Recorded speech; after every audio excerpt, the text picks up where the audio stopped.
శాంతి topics. మన topics కానీ మీకు నచ్చినట్లయితే లైక్ చేయండి, సబ్స్క్రైబ్ చేసుకోండి, పక్కన ఉన్న బెల్ ఒకటి క్లిక్ చేయండి. ఈరోజు టాపిక్ వచ్చేసి రక్త సంబంధం విలువల కోసం మాట్లాడుతున్నాను. ఒక మిడిల్ క్లాస్ ఫ్యామిలీలో ఇద్దరు అన్న తమ్ముళ్ళు, ఇద్దరు అక్క చెల్లెలు ఉన్నారు. అన్న తమ్ముళ్ళకి లాస్ట్ అమ్మాయి మోగది, మాటలు రాకపోతే ఈ అమ్మాయి పుట్టాక వాళ్ళ ఫ్యామిలీలో చచ్చిపోతే ఈ అన్న తమ్ముళ్ళు ఈ అక్క చెల్లెలే బాగా చూసుకున్నారు. అలాగా అక్క చెల్లెలకి అన్నకి అయిపోయాక అక్కకు పెళ్లి చేసినారు. లాస్ట్ ఈ ఆడపిల్లలకి వాళ్ళ అత్తమ్మకి పెళ్ళి అయిపోయాక ఈమెకి పెద్ద అమ్మకి మ్యారేజ్ చేస్తే ఒక డెలివరీ అయిపోయి వాళ్ళ అత్తరింటికి వెళ్తూ ఉంటుంటే ఈ మోగమ్మాయిని ఆమెకు అత్త మామ లేరు, సిజరింగ్ పని చేసుకోలేరని చెల్లెల్ని అక్కతోటి పంపించారు. అన్న తమ్ముళ్ళు పంపిస్తే ఈ అమ్మాయి వాళ్ళ అక్క కోసమనే వెళ్ళింది. రక్త సంబంధం కిలువిచ్చి వెళ్తే ఆ అక్క వాళ్ళ హస్బెండ్ ఉండుగా ఆ మోగమ్మాయి మీద ఇష్టం పెంచుకోవడం, మడతల మీద జోక్స్ అవన్నీ వేయడం చేసేవాడు. ఆ అమ్మాయి చూసి మామూలుగా ఏ భావన జోక్స్ వేస్తాడు కానీ వెళ్ళిపోయాడు. అలా ఈ అమ్మాయి వెళ్ళిన ఒక 15 డేస్కి అలాగా బిహేవియర్ బాగుండేది కాదు. అతనికి బిహేవియర్ బాగాలేకపోతే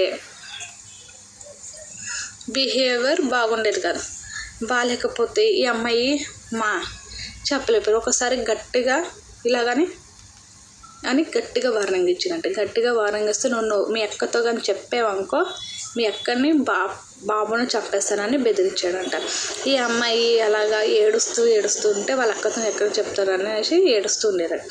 అలా ఈ అమ్మాయి చూస్తున్నాడు. తన బావకి ఇంకా ఎక్కువ రెచ్చిపోతే ఈ అమ్మాయికి ఏం చేయాలో తెలియదు. ఇటు సైడు అక్క కాపురం, ఇటు సైడు తన లైఫ్, ఎవరితో చెప్పుకోలేని బాధ. వాళ్ళ అక్కతో చెప్తే ఎవరితోనో చెప్తే చంపేస్తారని బాధ. ఈ అమ్మాయి ఏం చేసిందంటే ఏం చేయాలో అర్థం కాక ఈ అమ్మాయి వాళ్ళ అక్కతోటి నేను సైకిల్ చేసి నెల రోజులే కదా అవుతుంది, ఇంకా 2 నెలలు ఉండు బాబుకి నాకు కష్టం అయిపోతుంది అలాగే ఇలాగని చెప్తే నేను ఉండను, నాకు అన్నయ్య అలా గుర్తుకొస్తున్నది. ఈ అమ్మాయి ఏడుస్తూ ఉండు, అన్నయ్యకి ఫోన్ చేసి ఇస్తానని వాళ్ళ అన్నయ్యకి ఫోన్ చేసి ఇస్తే వాళ్ళ అన్నయ్య అమ్మ అక్కకి మన తప్ప ఎవరు లేదు, నువ్వే ఇప్పుడు తల్లివి, అక్క నీకు తల్లి నీకేమో అక్క తల్లి, మీరిద్దరే చూసుకోవాలి, వదిన వాళ్ళు పట్టించుకోరు కదా వాళ్ళ అన్నయ్య చెప్తే వాళ్ళ అన్న మాట కానీ లేక ఆ అమ్మాయి కూడా ఉండిపోయాడు. బావన్నవాడు మరదలకి తండ్రి తర్వాత తండ్రి లాంటోడు. కొంతమంది ఉంటారు దుర్మార్గులు, ఎవరో కానీ ఉండరు, రియల్గా జరిగే స్టోరీ. అయితే ఈ అమ్మాయి ఏం చేయాలో తెలియక అనే మాట కాకుండా ఉండిపోయిందంట. ఉండిపోతుంటే వాళ్ళ బావ ఇంకా టార్చర్ పెడుతుంటే ఈ అమ్మాయి ఎవరో మాట నోరిప్పి చెప్పలేదు, అరవలేదు. ఇంకా వాళ్ళ అక్కతో చెప్దామంటే వాళ్ళ అక్కని బాబుని చంపేద్దాం అనేసి వాళ్ళ బావ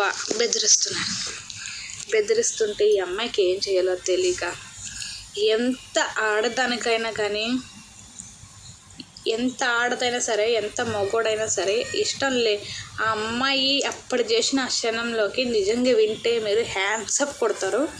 ఆ అమ్మాయి ఏం చేసిందంటే ఎంత నోరు లేకపోయినా ఈ కంగులని ఎవరు చూడదు. ఏ ఆడదానికన్నా తన శీలం దగ్గరకు వస్తే అక్క మొగుడు ఉండరు, కన్నా తండ్రి ఉండరు, బావ ఉండరు, భర్త ఉండడు, టార్చర్ చూపిస్తుంటే ఈ అమ్మాయి ఓర్చుకుని రోజు రాత్రులు ఏడుస్తున్నాయి.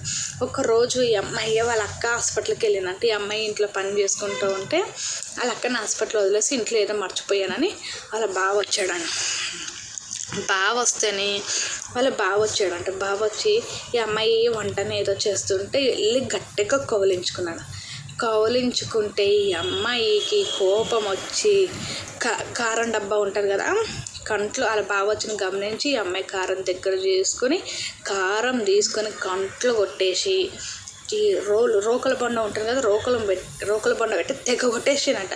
చితక బాధేసి ఇంట్లో ఇక్కడ ఉండి నా జోలికి వచ్చావంటే ఇలా సైకిల్ నా జోలికి వస్తే నువ్వు మా అక్కని చంపేయడం కాదు, నిన్నే నేను చంపేస్తాను జాగ్రత్త అని ఆ అమ్మాయి అసలు రూపం చూపిపోలకి వాళ్ళ బావ భయపడిపోతే వీళ్ళ అక్క అంతలోకి వచ్చేసి ఇంకా రావట్లేదంట చూడుపోలకి వాళ్ళ బావను కొట్టడం.